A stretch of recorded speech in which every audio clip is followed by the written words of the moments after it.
Having trouble picking your class in Daggerheart? Well, join me for a Daggerheart deep dive while we take a look at the Guardian and what this class looks like at level 1, level 5, and then level 10. Let's get right into it. Here we are on Demiplane in the Daggerheart Nexus. First, we're going to take a look at the overview of the Guardian. The Guardian is going to be a combination of the domains Valor and Blade. They're going to start with an evasion of 9 and have 7 hit points. Their class item is going to be a totem from a mentor or a secret key. Hope feature is going to be frontline tank. They're going to be able to spend 3 hope to clear 2 armor slots. For their class feature, we have something that I think is pretty cool, and that is unstoppable. Once per long rest, you become unstoppable. You gain an unstoppable die. At level 1, your unstoppable die is a d4. Place it on your character sheet in the space provided, starting with the 1 value facing up. After you make a damage roll and it deals 1 or more hit points to a target, increase the unstoppable die value by 1. When the die value would exceed its maximum value, or when the scene ends, remove the die and drop out of unstoppable. At level 5, your unstoppable die increases to a d6. While unstoppable, you gain the following benefits. You reduce the severity of physical damage by 1 threshold. Severe to major, major to minor, minor to none. You add the current value of the unstoppable die to your damage roll. You cannot be restrained or vulnerable. With the Guardian, you can choose between these 2 following subclasses. Stalwart.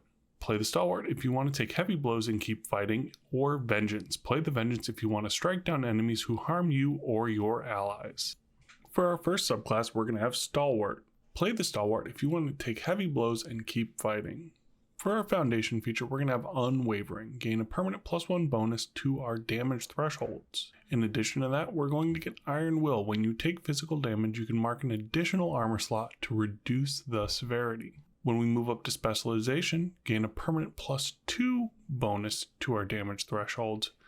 And then we also get Partner in Arms. When an ally within very close range takes damage, you can mark an armor slot to reduce the severity by 1 threshold. And lastly, in Stalwart, for our mastery features, we're going to get Undaunted. Gain a permanent +3 bonus to our damage thresholds and Loyal Protector. When an ally within close range has 2 or fewer hit points and would take damage, you can mark a stress to sprint to their side and take that damage instead. The second choice we have for the Guardian is Vengeance. Play a Vengeance if you want to strike down enemies who harm your allies. For our foundation features, we get At Ease, gain an additional stress slot. We also get Revenge. When an adversary within melee range succeeds on attack against you, you can mark 2 stress to force the attacker to mark a hit point.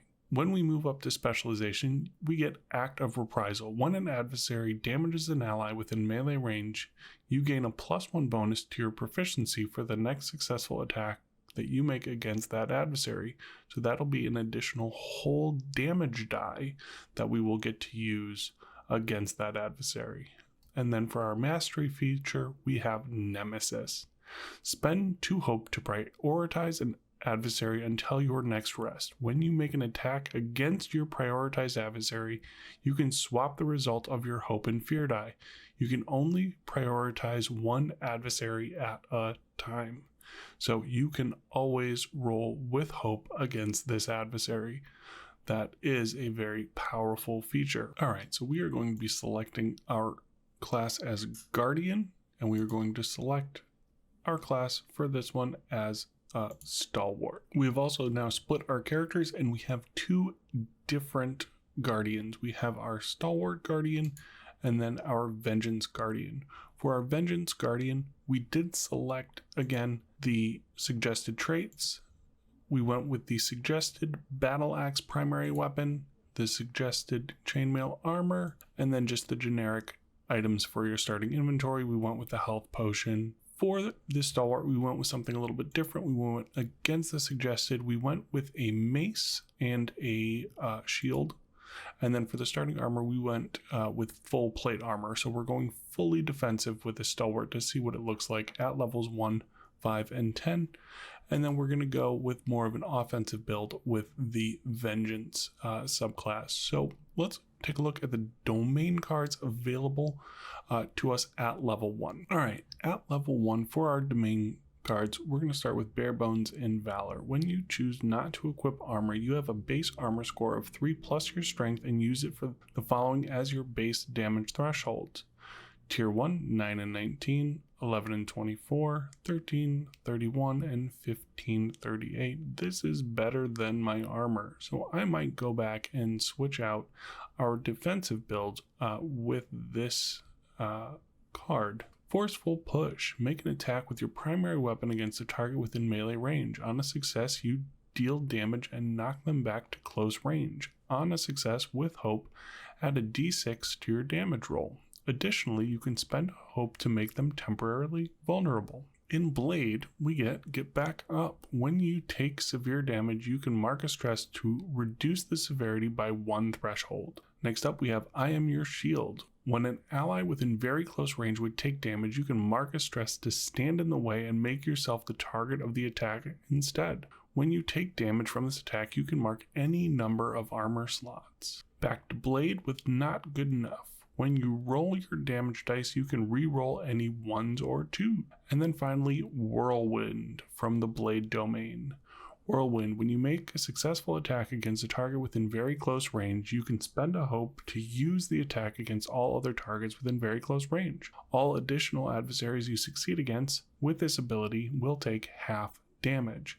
Alright, so for our Vengeance, I think we are going to go with Whirlwind and Not Good Enough. And then for our Stalwart, we are going to select Bare Bones, and we're going to go unequip our armor. And then I think we're going to do I Am Your Shield.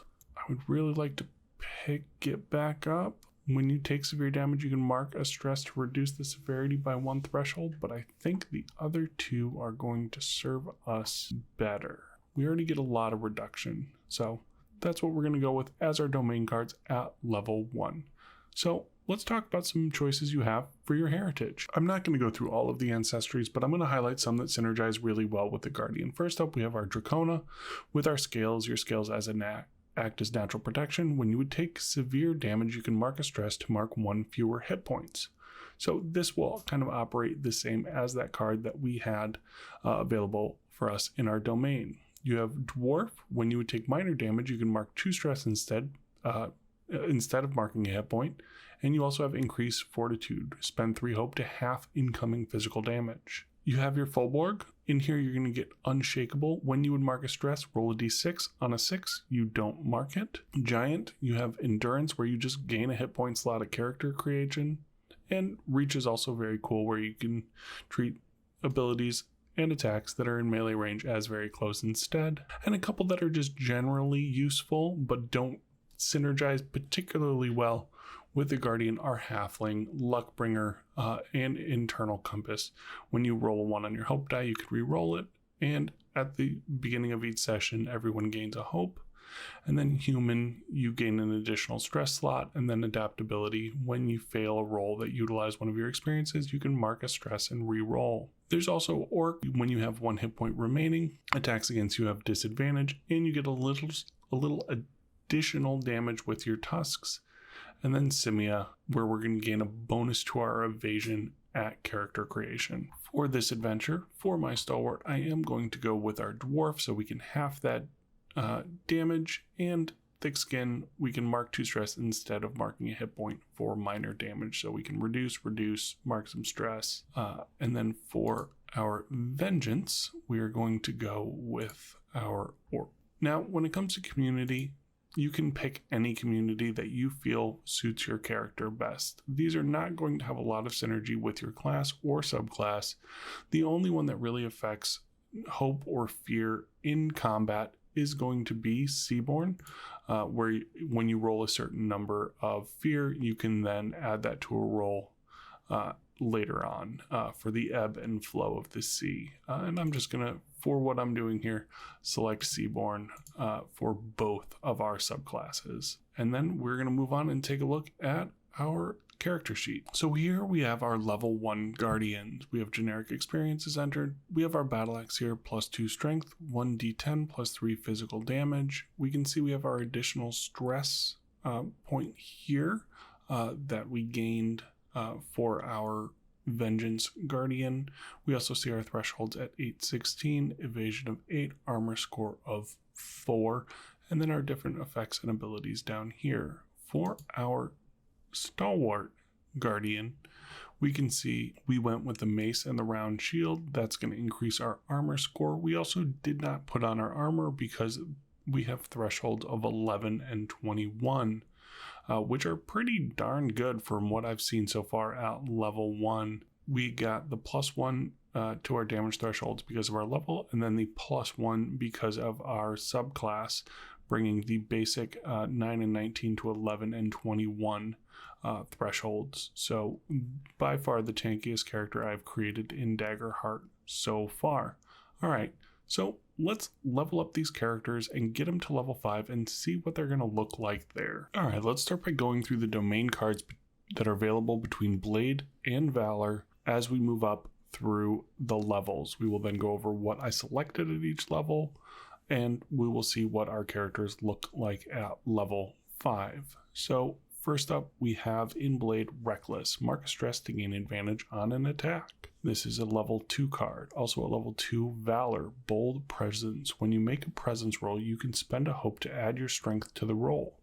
Additionally, once per rest, when you would gain a condition, you can describe how your bold presence aids you in the situation and you avoid getting that condition. Continuing on with our level 2s, Body Basher. You use the full force of your body in a fight. On a successful attack with a weapon in melee range, gain a bonus to your damage roll equal to your strength. That's very cool. We do select a lot of strength additions as we go through the levels, so that ends up being a significant amount added to our attacks. Last one, I believe at level 2, a Soldier's Bond. Once per long rest, when you compliment someone or ask them about something they're good at, you can both gain 3 hope. That's a lot of hope, especially to gain for a level 2 ability. In the Blade category, I think that is a very strong ability. Moving on to what we get at level 3, we have Versatile Fighter. You can use a different character trait for an equipped weapon, rather than the trait the weapon calls for.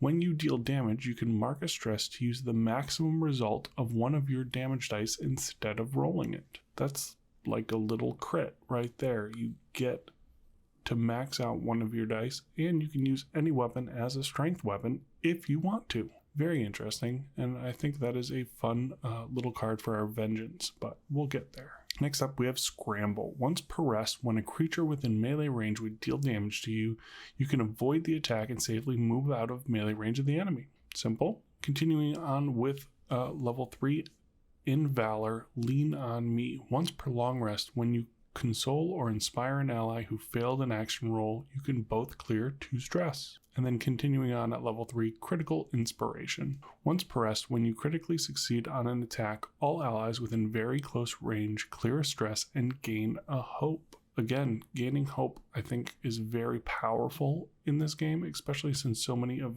the really pivotal abilities require hope. In addition, every class has a 3 hope ability, so gaining hope is very strong. All right, moving up to level 4. We have Support Tank. When an ally within close range fails a roll, you can spend 2 hope to allow them to re-roll either their hope or fear die. Nice little re-roll there. Continuing on with Valor at level 4, Goad Them On. Describe how you taunt a target within close range and make a presence roll against them. On a success, the target must mark a stress, and the next time the GM spotlights them, they must target you with an attack which they make at disadvantage. Nice little goading attack there. 4, we're looking at Fortified Armor. While you are wearing armor, gain +2 bonus to your damage thresholds. It's a nice little added bonus there if we're wearing armor, which we are on our Vengeance. We might see what that stacks up to. Add a little defense to our offense. Deadly Focus. Once per rest, you can apply all of your focus towards a target of your choice. Until you attack another creature, you defeat the target or the battle ends, gain a +1 bonus to your proficiency. So you're going to get an additional die on that adversary, which is, for a battle axe, I think that's a D12. So it's a whole nother D12 of damage, which it's a good amount of damage. Vitality. Again, now moving up to level 5. So this is where we're going to be picking our max abilities for level 5. Before we take a look at our character sheets, we have Vitality. When you choose this card, permanently gain 2 of the following benefits: 1 stress slot, 1 hit point slot, +2 bonus to your damage thresholds. Then you place this card in your vault permanently. I like the idea of getting a +2 bonus to my damage thresholds, especially when I'm not wearing armor. Those two stack up quite well, and I'm interested to see what our thresholds are going to be with that. Rousing Strike. Once per rest, when you critically succeed on an attack, you and all allies who you can see clear a hit point or 1d4 stress. It's not bad. Champion's Edge. Level 5 Blade ability. When you critically succeed on an attack, you can spend up to 3 hope and choose one of the following options for each hope spent. You clear a hit point. You clear an armor slot. The target must mark an additional hit point. You can't choose the same option more than once. So if you spend 3 hope on this, you can clear a hit point, an armor slot, and the target must mark an additional hit point. Really good ability there. And then we have Armor. While you're wearing armor, gain a +1 bonus to your armor score. During a rest, when you choose to repair your armor as a downtime move, your allies also clear an armor slot.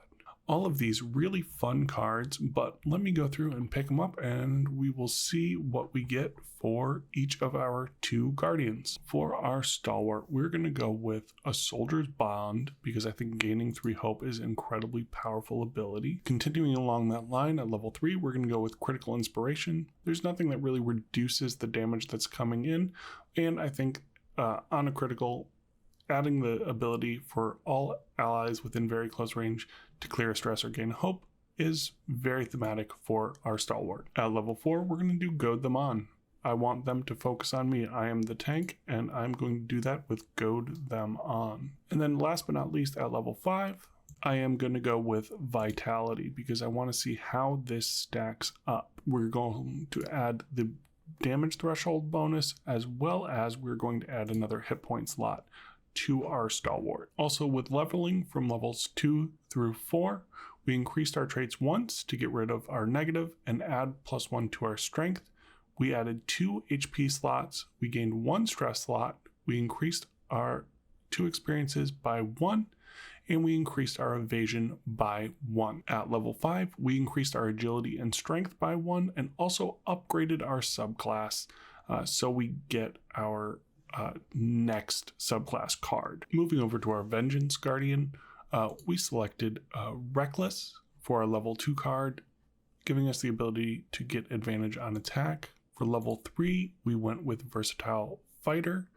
This gives us the ability to max out a dice by using a stress. Level 4, we went with Deadly Focus. Once per rest, you can apply all of your focus towards a target of your choice, getting a +1 to the proficiency. And then at level 5, we selected Champion's Edge, being able to spend 3 hope to clear a hit point, clear an armor slot, or have them mark an additional hit point. In addition to that, for our level up options, from levels 2 through 4, we did increase our traits, getting our strength, removing the negative. We gained 1 HP slot, but 2 stress slots.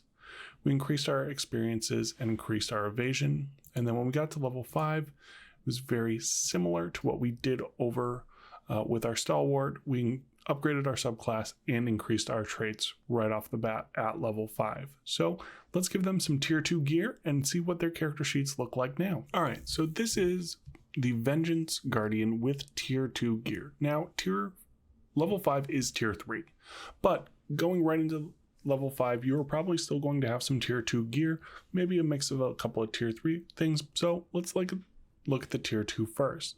So for our Vengeance, we're going to have thresholds of 16 and 29. We're going to have 5 armor slots with an evasion of 9. We have our improved battle axe here with the +4 strength, and then it's going to be 3d10 because of our proficiency +6 physical damage. We have our 4 experiences, 2 of them at +3, 2 of them at +2, and we've picked up our Act of Reprisal. When an adversary damages an ally within melee range, you gain a +1 bonus to your proficiency for the next successful attack made against that adversary. So if we click this on, we can see this goes up to 4d10 +6 damage on that battle axe. All right, so let's pop over and take a look at our stalwart. Our thresholds are going to be 23 and 41. Armor score of 9, evasion of 10 with 9 armor slots available. We have our improved mace, which is going to be 3d8 plus 4, and our improved round shield. In addition to this, we gained our partner in arms and unrelenting, gaining a permanent plus 2 bonus to your damage thresholds, and partner in arms, when an ally within very close range takes damage, you can mark an armor slot to reduce that severity by 1 threshold. So even with tier 2 gear, we can see the defensive capability of the stalwart definitely pulling away from that of the vengeance, seeing the severe threshold as 12 damage more just by focusing on some of those defensive stats. Now, throwing on some tier 3 gear, we do see a change in this. We do see the severe damage threshold go up to 36 and the major damage threshold get up to 18, which is a good bump and gets it much closer to the stalwart. If we increase the round shield to advanced, we do gain a 10 armor score and then 10 total armor slots,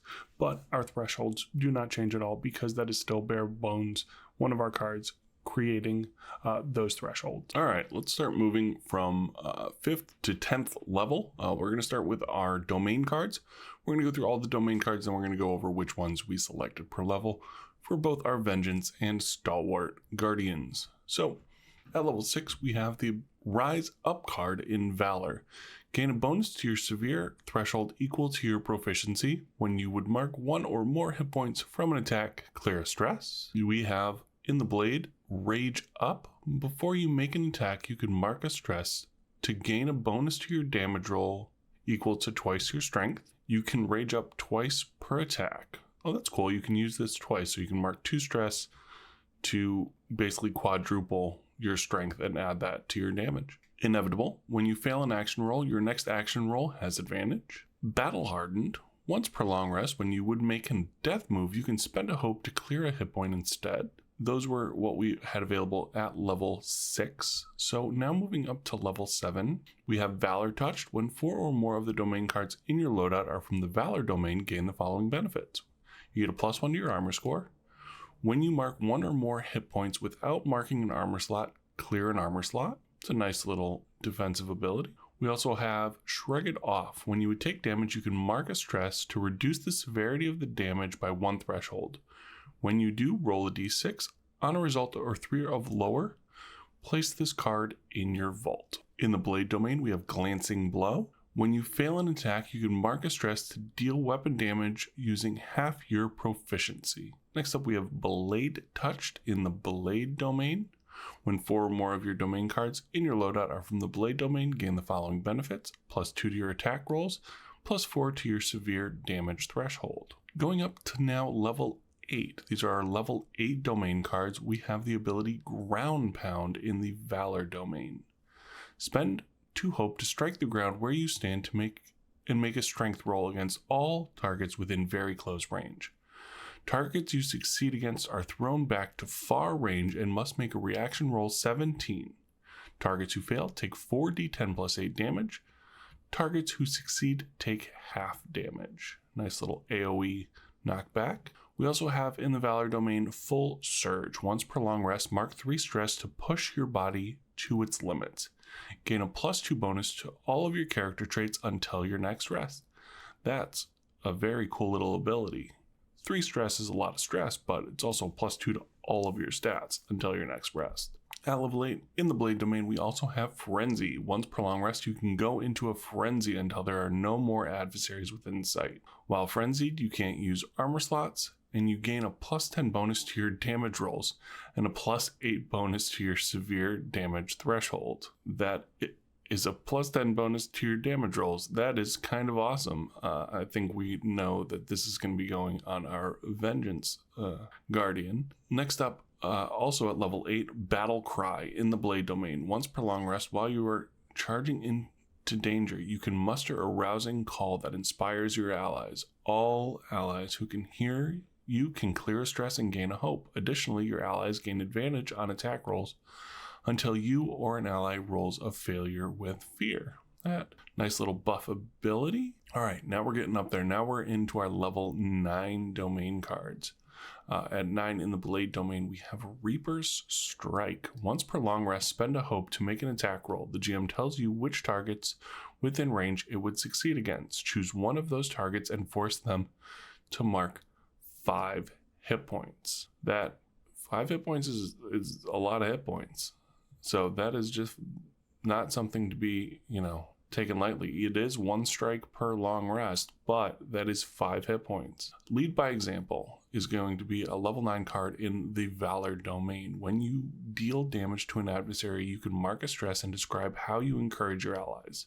The next PC to make an attack against that adversary can clear a stress or gain a hope. Hold the Line, level 9 Valor domain. Describe the defensive stance you take and spend a hope. If an adversary moves within very close range, they're pulled into melee range and restrained. This condition lasts until you move or fail a roll with fear, or the GM spends 2 fear on their turn to clear it. Next up, level 9, Blade Domain, Gore and Glory.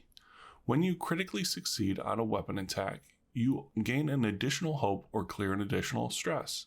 Additionally, when you deal enough damage to defeat an enemy, gain a hope or clear a stress. All right, now we are at the top of the mountain peak, our level 10 domain cards for the Valor and Blade domain. So first up, we have Unyielding Armor.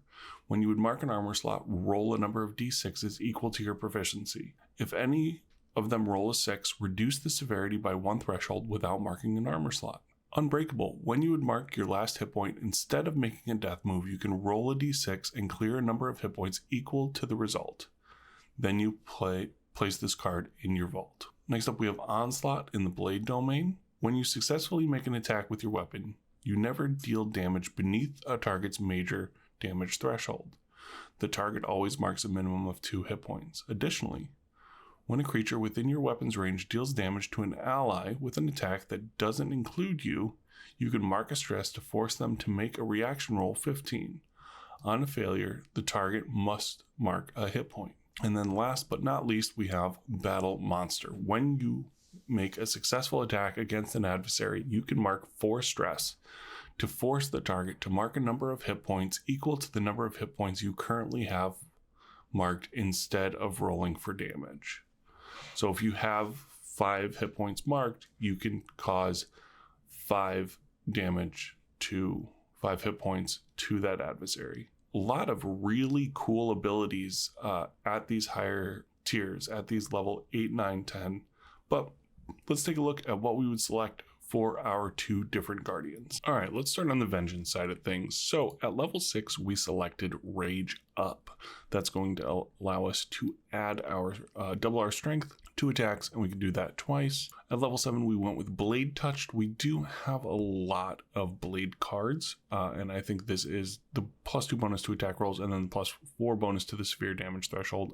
A little bit of resilience in combination with that attack is great. Then we went at level 8 with Frenzy, the +10 bonus to your damage rolls and plus a bonus to your severe damage threshold. I think this card is the tops at level 8 offensively. Level 9, we went with Reaper's Strike to just straight up pick a target and have them mark 5 hit points. And then at level 10, we went with Battle Monster, being able to mark 4 stress to have our adversary mark as many hit points as we currently have marked. I think is fun and incredibly powerful, and I think also really flavorful.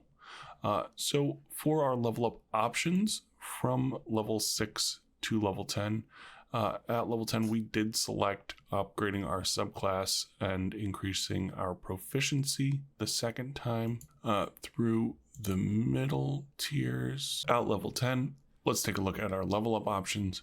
We increased our traits, getting our strength up to 5, going from level 5 to level 10. We also increased our stress slots. I believe we marked one more HP slot. We increased our experiences, which are incredibly powerful and one of my favorite parts of Daggerheart. We also upgraded our subclass all the way to Master, increased our proficiency twice because I wanted to see what that looks like, and that is a higher level option. We did not multi-class, and we did not select any additional domain cards. All right, let's pop over to the Stalwart, take a look at that, and then we'll take a look at our character sheets. Starting at level 6, we went with Rise Up. Gain a bonus to your severe threshold equal to your proficiency, and then you can mark 1 or more hit points from an attack, clear a stress. So this is how we're going to get our stress back. Shrug It Off, another cool ability in Valor. When you take damage, you can mark a stress to reduce the severity of the damage by 1 threshold. If you do, roll a d6, and there's a possibility you won't have to put the card back in your vault. Full Surge, mark 3 stress to push yourself up. A +2 bonus to all your stats is really strong, especially with the build we're trying to go for with our Stalwart. Hold the Line, this is our defensive stance. Spend a Hope, and then we get to pull in an adversary and make them restrained, causing the DM to spend 2 fear to clear it. And then at level 10, we did go with Unyielding Armor. When you would mark an armor slot, roll a number of d6s equal to your proficiency. If you roll a 6, reduce the severity by 1 threshold. We just have so many armor slots. This is just so relevant. And for the abilities that we increased between levels 6 and 10, you can see here we have maxed out our hit point slots. We've increased our traits, so our strength is 5, so we're still doing damage. We got a couple additional stress slots, increased our experiences, increased our evasion to max, upgraded our subclass all the way. We did not increase our proficiency at all because we are looking to be defensive and not as offensive, even though some of our abilities do use proficiency. We didn't go with that. Multi-classing, and then our domain cards, we did not select any additionals. Let's hop over to the character sheets and take a look. All right, wearing tier 4 armor and weapons, we have our Vengeance Guardian. Evasion of 9, armor slots 7, major damage threshold is going to be 25, severe is going to be 54. We're going to have 9 hit points, 11 stress points.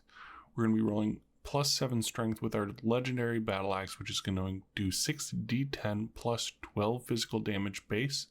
And then with the different things that we have to add 1 to our proficiency, we can add that. Doing that is a significant amount of damage. Our experiences are +4, 3, 3, 2, 2. We have our strength of 5. Everything else is positive with a +2 in presence, 1 in instinct, 1 in agility. All right, let's slide over to our Stalwart. Evasion of 12, 12 armor slots, major damage threshold of 33, severe of 60, a little bit, not as much damage over here, a lower proficiency, 12 hit point slots, 9 stress slots, and that's with our legendary round shield and our legendary mace. Legendary round shield is giving us a +4 to that armor score right here. I want to thank you for joining me today as we took a deep look into the Guardian class in Daggerheart.